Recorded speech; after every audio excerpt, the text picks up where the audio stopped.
Hello everyone and welcome back to Gran Turismo 7.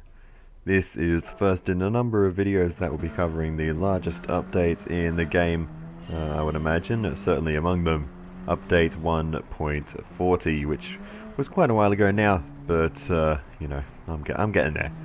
But anyway, this is the update, as you can see, that added the snow circuit, Lake Louise. So yeah, this is going to be a lot of fun. We're going to be doing all of the Lake Louise races in this one, but right now I'm just giving it a little test in the old Toyota Celica rally car to see how it feels. Not great so far.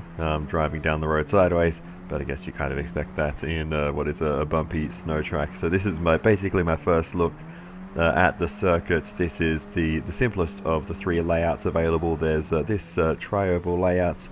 There's a kind of a similar one, which just has a more wavy back section as opposed to just one corner. And then there's a much more complex, full-on, circuit with left and right corners, which is going to be very tricky to learn that one. So yeah, we'll see how things go. As you can see, I'm having a fair bit of trouble at the moment as we try to complete a lap. But yeah, this is going to be a lot of fun. Snow has not been featured in Gran Turismo 7 previously at all. So yeah, I actually have already done one video, come to think of it, at this circuit, the Christmas video from last year. So that kind of shows how long this circuit has been in the game. But regardless, let's move on and actually get into the races. But that was the lap of the tri-oval layouts. But we're actually going to start with the most complex of the layouts. You can see the map in the top right corner, and we're getting straight into the heavy duty machinery with the Nissan GTR Group B rally car. Not a real car, but yeah, this similar to how Gran Turismo has the Group 3 and Group 4 cars, which are essentially GT3 and GT4 cars, but not necessarily cars that would make sense in those categories, like Suzuki Swifts, for example. There's not going to be a GT4 Suzuki Swift, but there's a Group 4 one in Gran Turismo. Or the GT3 Beetle that I was driving at Bathurst recently. But anyway, so yeah, we have Group B cars such as this Skyline. There's Group B Mustangs and stuff, which are kind of ridiculous to see a Mustang rally car. But anyway, there's also some real cars as well. The old Pikes Peak Audi and a couple of others. Not the Escudo, strangely enough. Maybe that's a little bit too powerful. But anyway, we're not making a terrible amount we're not making a terrible amount of progress yet in this race. So we do need to start to get a move on as we'll try and find our way through the field, struggling a little bit just in learning this circuit and trying to pick up all the reference points. Yeah, I don't really know where I'm going, despite having attempted this race quite a number of times at this point, but we'll get there, and with enough tries I'm sure we'll be able to get the win. But yeah, this is, even after a lot of tries, you can tell I'm still not at all up to speed with this layout. But anyway, big jump, and that's the real fun part of this track. It's got quite a few big jumps along the main straights, so yeah, you can have a lot of fun here. But anyway, we're in behind our GTR friend as we make the move around the outside, and we'll get the move done up into fourth position. Got the Mustang in front of us now. I said it was weird seeing a Mustang rally car. What's weirder is it's ahead of the GTR, which it's not something you typically think of as a rally car, but you'd think it would do better than the Mustang. But anyway, we will soon be making the move on the Mustang, hopefully, as we just need to try and look for the right opportunity. It's very easy to push too hard around this circuit, so I'm driving very much on the conservative side and trying to leave some margin for error as we go for the move around the outside. We'll switch it back very nicely there, get it tucked into the next left-hander, and we'll make a very nice move up into the podium places. As we move on, we catch up to another car you definitely wouldn't expect to be running up towards the front of a rally race, the Honda NSX. A very much rallyified version, of course, but still unusual to see. But anyway, we're through down the inside and up into second position. We've got the Audi Sports Quattro, one of the few real cars in the class, and we'll make the move through and up one more position into the race lead. We still have a lap to go, and now things get tricky because I don't have a car to follow, and I tend to get a little bit lost around this circuit. So hopefully we can keep things in nice tidy order for the rest of the race. We continue on to the end then, and not too much else happens. We're under a bit of pressure, but nothing too crazy. And we will cross the line to take the victory with the Audi right behind. Big jump over the finish as well. Very nice there. And yeah, that is first place for us here at the Lake Louise World Rally Challenge. We move on then to the thing we are doing next, and we'll be driving the first of, I believe, 7 new cars that were added in this update. A lot of them won't be in this video. In fact, I think this is the only one we're going to drive in today's video. A lot of the others will come in the next one. But you can see 3 of them here in the Haggerty collection. The Dodge Charger. We also have the Mercedes 190E, and the car we'll be driving today, which is the Nissan, or the Nismo rather, the 400R. 1.8 million credits we're spending on this thing, and I mean the stats, they're not too crazy.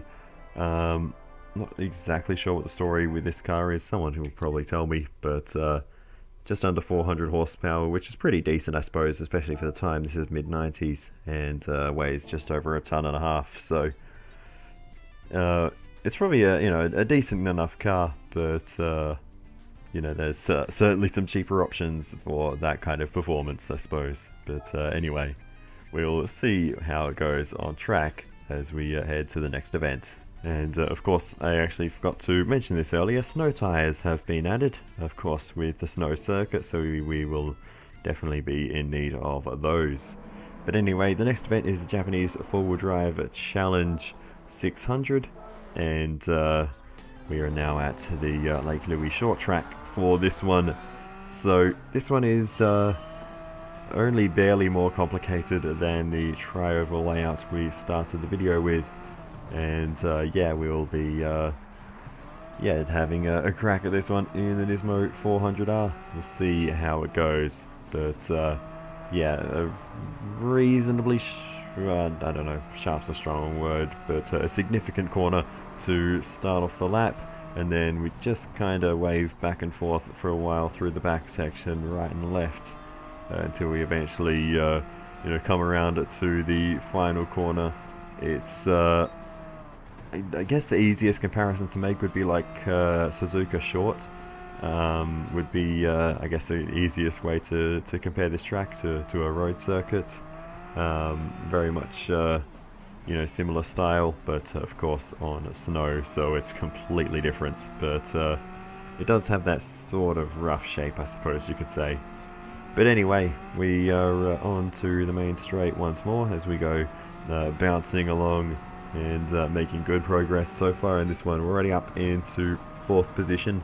Again, it is a 4-lap race here, so a much shorter one given the shorter layouts, so we do still need to try and make some good progress throughout the coming couple of laps and make sure we can get to the front. But this car handling the snow quite nicely so far as we try to make the move or squeeze it down the inside there and force that one and move ourselves up into 3rd position, up into 2nd now, as we have a nice run and a bit of a fishtail there, and we'll drop back into 3rd and then 4th. So yeah, we need to try and minimize mistakes here as we battle on once more and head through the right-hander onto the straight. But yeah, this car handling really nicely, and yeah, it's mostly just the driver that was being a letdown in that moment. But anyway, we continue to push on. They're running side by side now for second position. We'll see if we can join in that battle, as it looks like we've got some decent straight line speed building here as we go over the couple of jumps along the main straight. Big lunge down the inside, and we should be able to make the move up into second position here. Go a little bit deep, but I think we should have this one done, and we move ourselves up into P2.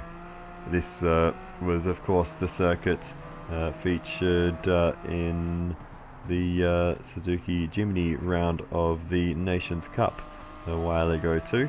I just remember that just came to mind. But anyway, we've taken the lead now in this one with about a lap and a half to go. So assuming nothing else happens, let's just carry on to the end. Nope, we've lost the lead, so let's not do that. We need to get the lead back. In fact, we need to get second place back as well, because both of those things have been lost.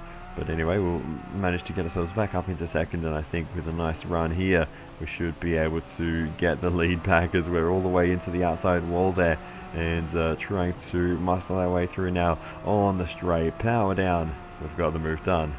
And back into the lead we go. We'll go for a little bit of an offboard, and we'll admire the snowiness of the scenery as we continue to race on the final lap here. Pulled a decent gap on the straight there as we run the high line around turn 1. Yeah, it's a difficult circuit to get used to, especially in you know, a relatively high-powered car, as we slam the barrier there, case in point. But anyway, yeah, it was a decent combination, I think. You know, this, of course, four-wheel drive's always going to be, you know, a better class of car to drive in the snow compared to anything else. But yeah, this was quite fun to drive around this circuit. Actually, yeah, probably preferred this over the actual, you know, dedicated rally cars in the game. Just a little bit more dialed back, I suppose. And yeah, it felt really nice to race it around here. But anyway, we will bring it towards the line now. Give it a big flick and a 360 over the finish line. Very nice there. And yeah, that is first place at the Japanese 4-wheel drive challenge 600 here at Lake Louise short track. So now I believe we just have one Lake Louise race left to do, and this one is probably the most fun, the pickup truck race at the tri-oval layout. So yeah, without further ado, let's get into this one. Got the GT Auto livery on the car. This race is 5 laps long, and yeah, we get going for this one. Got the Toyota Tundra. Of course, we're up against the other Tundras and the F-150s, so we'll see who can come out on top here. But yeah, I really do enjoy these this style of racing. The truck race on the Daytona Oval is so much fun. That is probably one of the most fun races in the game, when you have a truck that is evenly matched with the other ones, or a ute as we would say here in Australia. You know, it's a very, very fun race. And this is essentially the same thing but on snow, so we'll see how it goes. Obviously the slipstreaming won't be as such a big thing as it is at Daytona. It'll be more about just getting through the corners as smoothly as possible. They're out a little bit high and wide there. That'll allow us to get a bit of a run as we head on to the straight. We're going to be able to do anything here. We've already moved ourselves up into 8th position so far, so a good start in this race as we head along the straight. We're going to be able to do anything. You can see the slipstream really not doing too much for us at this point, although it might be doing something for the car in front. That could have been the reason they were both in the tow. It was just helping us even amount as we get into the side of them there. Door to wheel there as we were trying to make that move in a straight line, but no move to be made in the end. But we did get up into 7th position, so yeah, we still gained along that main straight with the big run we had on the car that was in P6. So as we continue on, a big run around the outside through the sort of dogleg corner, and very easy to sort of overshoot that one, and if you sort of back it into the wall there, you'll end up in a world of trouble. But thankfully we're able to get away with that. We'll push on, and we're up into P6 now as we head into the final corner, and all very sideways there for those couple of cars in front.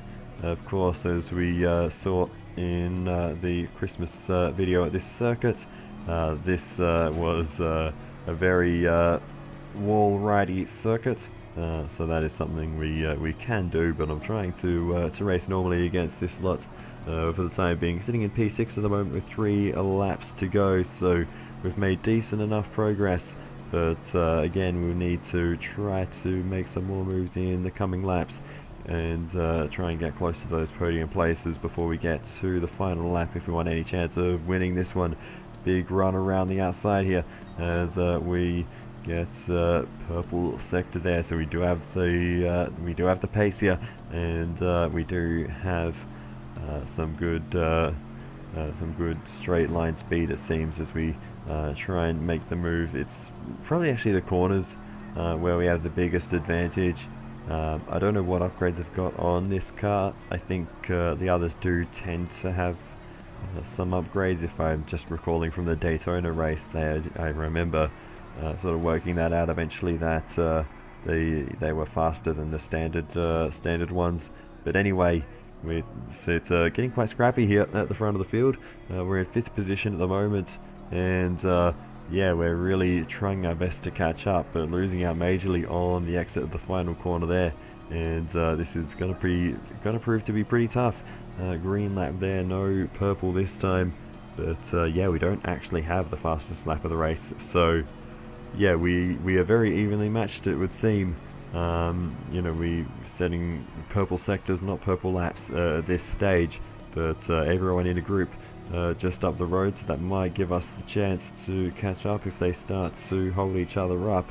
Unfortunately, that's only 3 of them there. The race leader out in front, trying to pull away. So we have a lot of time to make up if we want to catch up to them, but we'll do our best, as we have about a lap and a half to go here as we find the barrier there, and now along the next straight purple sector as we head down towards the final corner. We're going to be able to make any moves here as we look down the inside, and we'll be able to move ourselves up, bit of contact, and we'll try and fight our way through side by side, and with a bit of a run on the exit, bit of contact being made, but we're up into 3rd position now. So we've made some progress on that lap, just 2 cars left in front of us now, and yeah, this race, it's going to be borderline whether we can get this done. Seems like we are losing out along the straight here, so perhaps this car is in need of some more upgrades. We're fast enough in the corners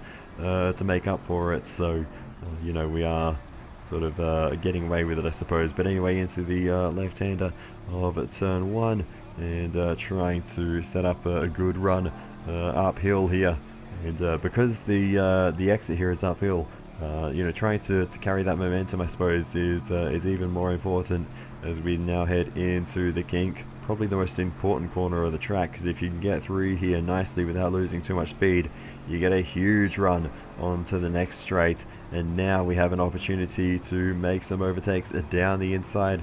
Are we close enough to go for the lead here? We're going to have to be, as we're going to go super deep into the final left-hander. We'll flick it in with a bit of contact, and we'll try and wrestle our way through. We've gotten ahead at the moment. Will we be able to hold on to the line? This is going to be a close one here, but I think we might just about have enough.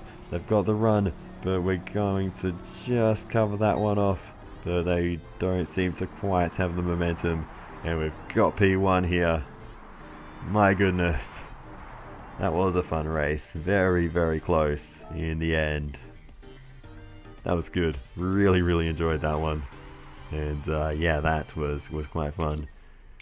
I said it in the previous episode, I think, it's not very often you can get properly racy with the AI, but yeah, that was fun. Just to finish things off here at Lake Louise before we move on to the next thing, nighttime is available at this track, which is rather interesting for a rally race, but well, that is not how cars are meant to work. But anyway, yeah, nighttime is available, and yeah, the visual effects at night with the lighting here are really cool. The way it just like reflects off the snow and stuff behind the car, it's really strange, but yeah, it has a really cool effect. So yeah, this is it's a lot of fun, this track, especially the tri-oval. The long course is a little bit too complicated for my little brain. The short course is alright, but yeah, the tri-oval circuit is really fun in a variety of different cars, and yeah, I was just trying it in the Group B cars there. But anyway, we'll move on to the next thing. The next car that we'll be taking a look at in this update. Actually, forgot that I was doing this in this update, but we're heading to the Porsche dealership, and we'll be grabbing a new Porsche, the 911 GT3 RS 992. Not actually a GT3 car, that's just Porsche being as confusing as possible with their unusual naming systems, as they always have done. So anyway, we'll buy this car, reasonably expensive, but this car is pretty crazy to the point where it actually has DRS. That is a thing. I actually didn't know that at this point in time, but yeah, that is the thing that this car has. So that's something. But anyway, before we get into a race in this car, though, we need to take a look at this. A new thing has been added into the game in this update as well. Another new feature, I suppose, which is weekly events. Which, if we head to this little thingamabob in the top right, we can see we have 5 weekly events. And what basically will happen is as we complete these weekly events, we'll start to get prizes, and they will change each week. So yeah, we have 4 races that are already exist in the game, and we've probably already completed them all. But we have one limited time special event, as you can see the middle of the 5 there. And that is the one we'll be focusing on today, because this was added specifically for the Porsche. But anyway, as we complete one of these events, 3 of these events, and 5 of these events, all 5 of them that is, we will get different rewards, and they change each week. But yeah, sometimes there could be 100,000 or 500,000 or a roulette ticket, or it could be any of those things. So yeah, we'll see how this goes. We'll take this Porsche for a test drive at Laguna Seca, and yeah, see how this race goes. So as we race our way along towards the first corner, we'll see if we can make any overtakes early in this one, as it has a lot of grip, I do have to say. This car, it's not a GT3 car, but it has probably not quite the grip of a racing car, but it's not far off. It really does feel like a race car, which is very rare for a Porsche, let alone any other road car. But anyway, we have a look down the inside, a little bit on the grass there, a bit bouncy over the curbs, but we make the moves up into 9th position so far, as we start to head sort of across the top of the, I don't know if you'd call it across the top of the mountain, if it's a significant enough elevation, but that's sort of what I feel like calling it, because in some ways this track is similar to Bathurst in that it has a variety of different corners and massive elevation changes, which is what give it that character. But unfortunately, we drop it off the edge of the road there, and now we've got a bit of extra work to do as we make our way back up into 8th position, try and get a good run on the exit. We might be able to make a move towards the first corner as we're ducking in and out of the slipstream. Beep beep along the straight, and now we'll make the move to the inside and we get the move done up into P7 so far. As we continue on, catch up to the next car, we make the move down the inside and again up and over that inside curb there, very bouncy, but we've got the move done up into P6 as we still have plenty of time left in this race as we get a bit of an awkward bit of contact there, but we'll carry on. We're up into 5th position now. On towards the end of the lap, we make the move down the inside. We'll just about get the nose in and we'll grab P4 on the exit. The top 3 all getting away at the moment, and this is when I should be using the DRS, but like I said, I didn't know it was a thing at this time. We soon catch up to the 3rd place car. We'll do a bit of a biff and barge there and move ourselves up into 3rd place. 2 cars left in front. We continue on then to lap number 4, and we've got the race leaders in front of us. We'll make the move up into 2nd, nice and easy there as we head up towards the corkscrew. We might be able to make the move for the lead somewhere very soon as we head through the corkscrew and now down into this long left-hander, trying to line up a good exit, trying to carry the speed around the outside. We drift wide, and that'll spoil our chances for now.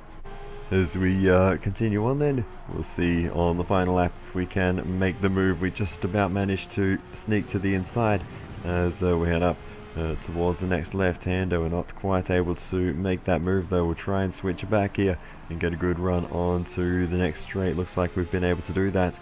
We should be able to maybe make the move to the inside here, and no, we back out of that one and try and get the momentum through the corner. We'll now make the move to the inside of the corkscrew, but again we don't quite have the momentum, so we're just going to have to send it in as no, we're going to lift out of it again, all sorts of out of shape through the corkscrew, and that might be the end of the story there. We're being very gentlemanly throughout this sequence. We'll try and carry the speed around the outside, and that's going to do it. We can't recover from that. And yeah, it's going to be P2 in this one because it's only a limited time event. We don't really have to win this one. You only need 3rd or better, I believe, to be able to tick it off the list. So yeah, that is going to be all we do of this one. And yeah, we'll just grab P2. But yeah, fun enough car to drive. But yeah, that's will be that for this event, and there we have it, the credits ticket there for completing a couple of the weekly events. I did do all of them in the end, but we're not going to be focusing on the other ones. They're all races we have done before. But anyway, for now, let's get into a menu book, and this one's actually a pretty interesting one. The road going races. We have the BAC Mono along with the Radical SR3 and the KTM Crossbow, and a 6-star roulette tickets for completing this menu book. So congratulations, you've got all 3 cars. As always, this completes your road going races collection. Once you've collected your presents, I've got some stories to tell you about these cars. And there we go. Road going races collection completed. They look really cool actually. And 6-star roulette tickets for our troubles. Now let's see what we can learn about these cars. One major theme in the evolution of cars is the pursuit of comfort. Though this may come at the expense of other things. In order to offer a thrilling driving experience, one needs to push performance to the limit. Of course, there is no shortage of sports cars that starkly express a pure driving experience. Such cars are known as road-going racers, as their raison d'être is to offer thrills on both the road and the track. Designed by the Briggs brothers, the BAC Mono is a British single-seater built for maximum driver engagement. Using their wealth of engineering knowledge, the Briggs brothers fit a 300 plus Pferdstarke engine to an ultra-lightweight carbon body of just 580 kilograms to create a sports car that drives like an F3 machine. Of course, the BAC Mono is not the only road-going racer to come out of the UK. Take the SR3 SL, a Le Mans prototype style car from Radical.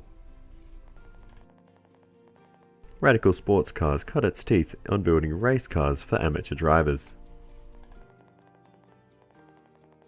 In 1997, it released the 1100 Club Sport, an open cockpit racer with a motorcycle engine mounted midship. Inheriting this race car concept, the SR3 SL was developed as a road-going sports car.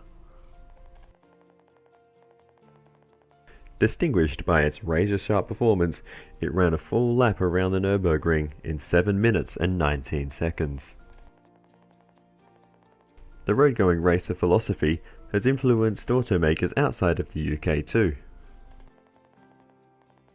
Take the Austrian motorcycle manufacturer KTM, whose remarkable crossbow R wore a lightweight carbon fiber body with a 300 Pferdstarke turbocharged engine mounted midship. Light and fast, these cars certainly have a charm that is entirely their own. And there we have it, road-going races. Still got a couple more menu books for this update, but they will be in future videos. Interestingly, this Red Bull one, I do have the Red Bull X 2019 competition, but I've got the 25th anniversary edition of the car, which it seems it does not count for this menu book, so I'm going to need to spend about $3 million, I think, on the standard one to complete this menu book. So that's a bit of an oddity, but anyway, we are spinning this relic ticket. We're going to get an engine of some kind, and we are going to get the Pagani Huayra engine, worth 775,000 credits, so that's nice. That's a rather expensive engine swap, so if we ever need that, that'll be very handy. But that is going to do it for this one. Bit of a shorter one than normal, but if I started getting into the next thing, we will be here forever. So I will try and break this update up into some smaller videos like this, and we'll just see how it goes. But that is all for this one, so I will say thank you so much for watching all the way to the end. I really do appreciate it. Please feel free to give me some feedback in the comments. It is always very helpful, and other than that, I will see you in the next one, and goodbye.